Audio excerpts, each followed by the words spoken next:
Good morning everybody, welcome back to the channel. First of all, a huge thank you to all you guys for the feedback that you've given me on the new format. One video on a Saturday and one video on a Sunday. It seems you all like it, so I'm going to stick with it. This is how it's going to be from now on. It works better for me, and it certainly sounds like it works better for you lot, so I'm quite happy with that. Only thing is, I'm not happy with what I'm actually calling them. So I'm actually going to throw this out to you guys, because you've never let me down before. You've always come through for me with good suggestions in the past. What should I call the two videos? I think the Saturday morning one at the moment is just Retro Movie Zone chit chat catch up or something like that, and I think the Sunday one I've just called Extra Time, and they were just off the top of my head, but it doesn't sound quite right. So if you wouldn't mind just giving it a bit of thought and just tell me what I should call the one on a Saturday, which is basically just a roundup of everything that's been going on the Facebook group and bits of movie news that I've picked up from various places and from you guys. And Sundays is obviously the top 10, any reviews that I've got, what I've been buying, soundtrack of the week, all that kind of thing. So any suggestions would be more than welcome and very much appreciated. So if you just drop something either in the comments or put something on the Facebook page, that would be very much appreciated, and all suggestions will be taken under advisement. As I said, just not happy with the way the title card looks. It looks a little bit sort of, the design itself is perfect, not that, it's what's actually written on it, as in what I've called these two videos. So I'll leave it with you guys. I'll leave it as it is for the moment until I hear something from you lot, and I'm fairly sure that you will come up with something. I know you will, and if I see something that I like, I will obviously change that. So yeah, as I say, thanks for the feedback. It certainly sounds like it's working well for you, so we're going to keep it that way for now. And again, before I go any further, this is one that I wrote down at the last minute. I've stuck it at the top of the page. The Cult Lords, JR and Dane, thank you so much for the shout out, guys, on your video. The Cult Lords have just celebrated their first anniversary of videos on YouTube, and they gave a series of shout outs on that video. I've not watched the whole thing yet, guys. I fully intend to, though. But I really appreciate the shout out. It was great to be mentioned in the same breath as a lot of YouTubers that have been doing it for years and have got thousands of subscribers, loads of followers, hundreds of videos. I was really very honoured to be mentioned in the same breath as all those guys. So thank you so much, lads. Really appreciate that, and loving the content, by the way. Saw your video for your trailer reaction for Violent Night. I'm not sure whether I want to watch this one or not. I think I mentioned this one a couple of weeks ago. It's done by the same people that made the movie Nobody, and I've avoided that movie like the plague, because it's from what I've told, there's a lot of sort of bone crunching fighting going on, so that's probably not really my cup of tea. But with it being a Christmas film, there's a very good chance I will take a look at it. So I'll let you know what I think of that when I've actually had a chance to see it. I presume it's out this Christmas and not next Christmas. Keep you posted on that one. Right, what have I got here? BritBox. Right, I subscribed to BritBox probably about 3-4 months ago. I've been enjoying the content. They've got some classic series in there, some good films, all sort of British entertainment mostly. Really enjoying it. And we decided to settle down and watch what I would probably consider to be a classic, a movie called Eat the Rich. Now, Eat the Rich is it's born from do you remember the comic strip of the 1980s? A lot of the alternative comedians of the early 80s started life in the comic strip. Dawn French, Jennifer Saunders, Rick Mayall, Ade Edmondson, Ben Elton, all of that lot. It was a series on Channel 4 when Channel 4 first launched in 1982. And it was just alternative comedy. We'd never seen anything quite like it. And Eat the Rich was basically a comic strip movie from about 1986. Hadn't seen it for years and decided to give it a go. Quickly realised, probably 5 minutes into it, that certain lines of dialogue had been cut, and a few more minutes into it, entire scenes had been chopped out. Got to the end of the film, it ended quite abruptly, looked at the running time, and it was 72 minutes, and I thought, I'm sure I remember that being longer than that. So I went on to the IMDb and Wikipedia, and obviously the DVD that I've got, and it actually runs for 92 minutes. Somehow, either they had got hold of a copy or they had censored it by 20 whole minutes. Now, I object to things being cut by seconds, minutes, but 20 minutes, that's an horrendous amount. And I've meant to email BritBox or somebody to do with BritBox all week, and I've not actually got round to it yet, because I want to know what the hell they're playing at, lobbing 20 minutes out of a movie. I remember it being quite daring, quite risque, but nothing to warrant that kind of censorship. I mean, when you pay for a subscription service, I believe this one's $6.99 a month. Not getting at the content, as I say, the rest of the content seems fine so far. But this one was just outrageously bad, and it was badly cut as well. You could tell straight away, even if you don't remember the scenes or the actual dialogue, you can tell. It just jumps from one place to another, and it was all over the place. So I need to find out what's happening with that, but I really, really object to paying a subscription for a service and then finding out that they are actually censoring movies. I've looked into it online slightly, and BritBox have said that they will not be screening anything that they. Let me have a look at this. They will not be screening inappropriate content or anything to be deemed offensive. 3 examples of that would be Till Death Us Do Part, which was obviously the Alf Garnett series from the BBC. Love Thy Neighbour, which doesn't really surprise me, and It Ain't Half Hot Mum, which was a BBC series. None of those will be appearing on BritBox, probably for obvious reasons. I don't agree with it, but I can kind of see why they've done it. They've left Fawlty Towers alone, and I believe they've left Only Fools and Horses,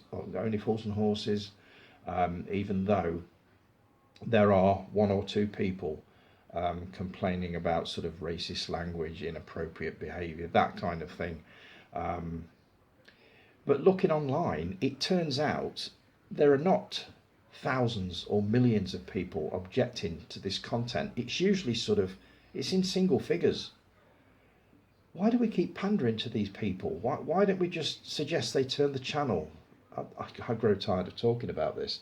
But yeah, BritBox, absolutely not impressed with that. 20 minutes out of a film, that is completely and utterly unacceptable. But we'll see how we go with it. If I can find an email address for BritBox, I'm going to find out whether that's just an isolated incident. I'm going to watch something a little bit later on there, just to see if it's something that I've seen many times before, probably an episode of Fawlty Towers actually. And I will see what's happened with that, but I'll keep you posted on that one. You all know how I feel about censorship. Absolutely, completely not in favour of it. But to that extent, no, it's not good enough. So another thing I promised to talk about this week is why I keep my physical media. I mean, I've been collecting DVDs, Blu-rays, VHS back in the day for years and years. I've got one hell of a collection, way too many. And I read an article this week which typifies perfectly why I'm going to hold on to them. And I'm going to quote from this. I've got it on my phone here, just bear with me a second. This is why I will not give up my physical media. It says here, and I am quoting, "You technically don't own anything if it is on a streaming service like Netflix, Amazon or iTunes, even if you purchase it. I learned this the hard way when I sat down to watch Amélie on Apple TV. It's a French film. which had been purchased for $14.99, and the movie was gone. When I looked for the film on other streaming services, the movie was gone. It was almost like it never existed. The truth is that I didn't own the film.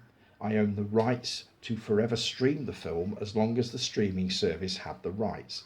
When you purchase a film on a streaming service, you are purchasing the rights to watch that video as long as that license is good. What that means is that if Disney, for example, decides it doesn't want Amazon to sell its movies anymore, the company can have Amazon turn off Disney movies. Theoretically, the service could block access to movies you've already purchased. Case in point. And that is exactly why I'm not going to let my physical media go. And I'm a little bit nervous now of buying movies on Amazon to stream. I've seen quite a few on there that I probably wouldn't mind a look at, but if I suddenly go back to it in 2 to 3 years time and suddenly find half of them have gone, I'm not going to be very impressed. So for now I will be keeping my physical media, Blu-rays, VHS. I've still got some VHS, believe it or not, and DVDs. I will be holding on to them, and I've got no intention of letting them go. Jason Kerr, the Ginger Ninja, you found that one out to your cost. I think you told me that you'd let quite a few of your DVDs go years ago, and you now regret it because they're the ones that you got rid of are either difficult to get hold of or damn right impossible to get hold of. And you really wish you kept them, and I get the feeling I would feel exactly the same. So yes, I will be holding on to them. I will obviously be getting rid of ones that I've watched and probably either don't like or think I won't be watching them again. I don't mind getting them rid of them under those circumstances, but I won't be getting rid of them just merely to thin things out and replace them with streaming versions, which might not be there in 2 years. But there's the answer to that one. Right, a few shout outs. Dave Oliver, Savage Zombie Reviews. How is it all going, mate? Winnie the Pooh. We've got a release date, February the 23rd, 2023, and it's getting a cinema release. I'm not sure whether it's one that I want to see at the cinema. I do get your point about supporting it and this, that and the other, but I get the feeling it won't come to Burton, same as you're suspicious that it probably won't come to the Isle of Man and you might have to take a trip to Liverpool. That's one hell of a journey to watch a film, dude. I hope it's going to be worth it. I really do. What really piqued my interest was you mentioned that if this one's a success, there's already a rumour floating about that we're going to get another one of the same ilk called something along the lines of, let me get this right, Peter Pan, Neverland, Nightmare. Can you even begin to imagine what that is going to look like? Peter Pan, Neverland, Nightmare. Do you know what? I'm absolutely up for it. If they're going to release it, I shall certainly watch it. As everybody knows, I'm up for these weird and wonderful movies. So yeah, if Peter Pan, Neverland, Nightmare gets the green light, I'll definitely be there for having a look at that. But I will be watching Winnie the Pooh, Blood and Honey, but I don't know whether it's going to be a cinema journey for me just yet, that one. Evil Dead Rise, you got a first look. That picture of the Deadite is terrifying. I see what you mean by that one. And the artwork, it does absolutely look like the 2013 reboot of Evil Dead, which was it was a total bloodbath, absolutely brilliant. But yeah, that's another one. April, I think it's April 2023, that one's coming out, and I will be taking a look at that. If it's anything like or anything close to the Sam Raimi original, it's going to be something very, very special. So yeah, I will be keeping it out for that one. Miss Violet's Underworld. Loved the first video, absolutely loved it. That's a cracking thing collection that you've got there. I agree with you about those little leaflet slip things that go inside the cases. They were cool. They don't seem to do them anymore. I've got quite a few DVDs upstairs that have got those in, and I used to like those. I did love the original thing, the Howard Hawks version. Enjoyed it. Loved the remake, the 1982 Kurt Russell, John Carpenter remake. Absolutely superb. Total classic. Seen it many times. The reboot from 2011. I've seen it. I'm sure I've seen it, but it can't have made that much of an impression on me because I can't remember anything about it. I know it was only like, what, 12 years ago, but I literally cannot remember a single thing about it. Um, I may have a look at it at some point, but I've got to admit it's not one that I'm going to be rushing out to take another look at. But I know I've seen it, but I can't remember being very impressed with it. So yeah, keep up the good work with it. Is it me, or have you got a bit of an Elvira vibe going there? That's what it kind of reminded me of. Anyway, yeah, looking forward to future episodes, without a doubt. They're nice and short and digestible as well, like that. So yeah, keep that going, mate. Chris, the Horrorthon. Sad to see it go. You went out on a bit of a high note though, with Poltergeist. Absolutely, yes, I have seen it. I saw that one. That would have been 1982 at Burton Odeon. Strange thing is, I remember it. I remember it very well. It was a blindingly hot day in the summer, if I remember right, and the cinema itself was absolutely sweltering. I do remember this. I've seen it many, many times since on obviously VHS, DVD, Blu-ray. I don't think I've got a copy of it now. It's probably one that I would purchase on 4K at some point. What's it like transfer wise? It looks, I would imagine it's going to look great. What else have we got here? You definitely gave me my absolute quote of the week. I absolutely love this. You made me laugh so much with this. Let me just everybody loves a Christmas film and everybody loves a horror film, but the trick or treaters can piss off, right, Tone? I thought that was brilliant. I absolutely love that. So looking forward to whatever you've got coming up next, if you're going to do any other little seasons of movies. But yeah, really enjoyed the Horrorthon. There's some cracking titles in there. It must have been difficult to narrow it down to 30 or whatever it was. It must have been really difficult. I'm not sure I'd have fancied that one. But yeah, looking forward to seeing what's coming in the future, mate. Let's see what else. Rick of what's his channel called? Sorry, Rick, my memory's so shit nowadays. Rick Mallin, cracking choice for Halloween, mate. Ghostwatch. I'm still waiting for mine to come through. It's been dispatched. Should be with me hopefully within the next couple of days. I've gone for the Blu-ray, the new release. So I'm looking forward to taking a look at that when it comes through. But yeah, that was a cracking choice for Halloween, mate, without a doubt. Let me just turn my notes over. Just give me a sec. I really am useless without notes, by the way. If I haven't got all this stuff written down and I've got nothing to work from, I'm absolutely bleeding useless. Right. Dave Lowe. Steelbook collection. What a cracking collection you've got there. I'm so tempted by that Saturn 3. I think I was telling you about this at work a couple of days ago. That's a really nice looking steelbook. I have found one on eBay for about £30. I don't know whether it's still there. It was it had got buy it now underneath it, and I was so tempted. What I want to do is take a look at the film first and make sure that I do actually like the film. I would imagine that I would. It's from that era, that sort of late 70s, early 80s era that I love with sci-fi, so I'm fairly sure I'm going to enjoy it.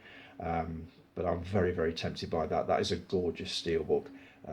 The other one I remember, and I had to ask you what this was because I didn't recognise the artwork, is Bone Tomahawk. Such a beautiful, stunning steelbook for such a horrible, vile, awful film. Really well made. I actually did a video about this when I watched it. It was just one of the most horrifyingly violent things I had ever seen. I have no desire to revisit that one, and as nice as that steelbook looked, and as much as I would want one, I can't see me ever watching Bone Tomahawk again.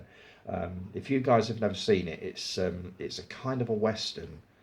I mean, if you cross something like a western with a Texas Chainsaw Massacre type thing, or Cannibal Holocaust maybe, you pretty much get the idea of Bone Tomahawk. But it is so unbelievably gory.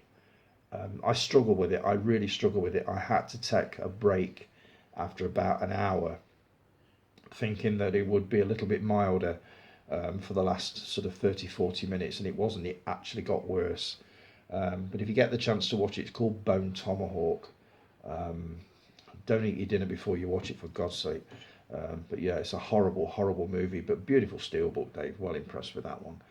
Mark's still loving the trivia. Really enjoyed the Revenant tattoo story. I'll try and tell it, but I haven't got it in front of me. But apparently, Leo DiCaprio bet Tom Hardy that he would win a Best Actor nomination at the forthcoming Oscars. Here we go. I can't remember how it went. Anyway, Tom Hardy lost the bet, and he got a tattoo that said "Leo knows all" put on his arm, which there was a picture of. So I really enjoyed that one, Mark. Didn't tell that very well at all. Now then, Jason, let me run through yours. I mean, you get a card because there's so many. Love the look of that Spirited movie. I'm guessing it's going to be something like A Christmas Carol. That's what I'm guessing, because that's what it looks like. But yeah, that looks all right. I wouldn't mind watching that. Is it Will Ferrell that's in it? Could we have a future classic on our hands like Elf, which I've not seen? Loving the new thread, by the way. It's British comedy now. So yeah, the Confessions movies, I really need to watch those again at some point. I've seen them all before, many years ago. Carry On movies, you can't get more British than a Carry On movie. And I agree with Guy. I think my two favourites would have to be At Your Convenience, Abroad, and possibly Carry On Camping. Love that one. On the Beat, Norman Wisdom, again, nothing more British than a Norman Wisdom film. I think you put On the Beat, which surprisingly enough is on BritBox, so I might take a look at that one at some point soon. And as for the remakes, reboots, we've moved on to family movies and comedies. Pink Panther, love the originals with Peter Sellers. I've seen them all many times. Complete comedy masterpieces. I haven't seen the Steve Martin one. As soon as I read about it or heard about it, I thought it was that old argument again. Only Peter Sellers can play Clouseau. But I've heard it's actually quite good, so maybe it's one that I need to take a look at. I've just got to go into that one with a completely open mind, but I'll let you know on that one. Arthur, love the original with Dudley Moore, absolutely brilliant. I didn't see the second, was it a sequel, Arthur 2 on the Rocks or something? Not seen it, and I've not seen the one with Russell Brand. I do enjoy Russell Brand's humour, but I've not seen him as Arthur, so couldn't tell you on that one. Footloose, seen the original, not seen the remake. Heard it's quite good. At some point I may take a look at it. I didn't know they'd remade Overboard. That was Kurt Russell and Goldie Hawn. It's a film I've seen 2 or 3 times and really enjoyed. I didn't recognise the two people that were in the remake. You put the poster up, but I'd read them and I thought, I'd no idea who you are. So I probably wouldn't watch that. And the other thing you mentioned was you put a post on. Christopher Lloyd tweeted this week that something let me get this right, something really special is coming to do with the Back to the Future movies, and obviously that's fueled rumours of a Back to the Future 4, and all sorts of things. Great Scott, as they would say. I mean, I've only just watched them. I've literally just caught up with them. I've got the third one to watch yet, which I'm told is the best. But everybody pretty much seems to agree that this is a series of movies that should not be rebooted or remade, or anything like that. I don't know whether I agree or not. They are really good, and I've enjoyed the 2 that I've seen. But whether I would class them as untouchable, I don't know. I'll let you know when I've watched the third one. I would probably say, yeah, I wouldn't even attempt it. It doesn't even sound right. No, The Strangers reboot has finished wrapping, or has wrapped up. Looking forward to seeing that. The first one was really unnerving. I haven't seen the second one, but with what they can do now, sort of special effects wise, a reboot of The Strangers would look amazing, I'm fairly sure. So Let's see now. Oh, I mentioned last week about a 90s classic getting a sequel. That movie is Twister. Now, I saw this a long, long time ago. I haven't seen it since, but really, really enjoyed it. Now, obviously, Bill Paxton died in 2017 of a stroke, so obviously he's not going to be in it. But they have tempted Helen Hunt back. And I believe it's going to be to do mostly with the relationship between her and the daughter that she had with Bill Paxton's character. But really looking forward to seeing what they do with it. And again, with the special effects they can do nowadays, it was brilliant to start with, but I'll be very curious to see what they've done with it. So yeah, looking forward to that one. Let's see, A24, the horror studio, are developing a Friday the 13th prequel series that is to be called Crystal Lake. Now I'm guessing this is going to take place before the events of the original Friday the 13th. I am totally on board with this. It's not something I was expecting. I was expecting a rebooted movie or something like that, but a series. Really, really curious to see what that's going to look like. I believe it's going to be streaming on Peacock when it comes out, so that I'm hoping that's going to be next year, because I'm so looking forward to that one. Another series I'm looking forward to finishing. Started watching it last week. The 101 Scariest Horror Movie Moments of All Time. Jason Kerr, you were telling me you were surprised at some of the choices that they'd made with this list. I'm about 50 in at the moment, so I've got about another 50 movies to go. The last episode, I had two of my worst nightmares in the same episode. The Fly and Misery. That's twice I had to walk out of the room and just say, sorry, I can't watch this. Come back 5 minutes later. Misery, obviously the breaking of the ankles is just horrendous, and I'm afraid The Fly, the arm wrestling scene, can't watch it. Still can't watch it now, and that's what, nearly over 40 years ago. Still can't watch it. But loving this list. I'm going to get some more watched later on. I think now I've got rid of the two that I was really, really dreading, unless they come up with another one, but we'll see. And also I've discovered a new channel called Euphoria Pictures. The guy's a film collector. It's a cracking channel. His name's Keith. He basically reviews and unboxes Blu-rays, 4Ks. I think he's from Ireland, guessing by the accent. But really, really enjoying his videos. I've watched a couple of them.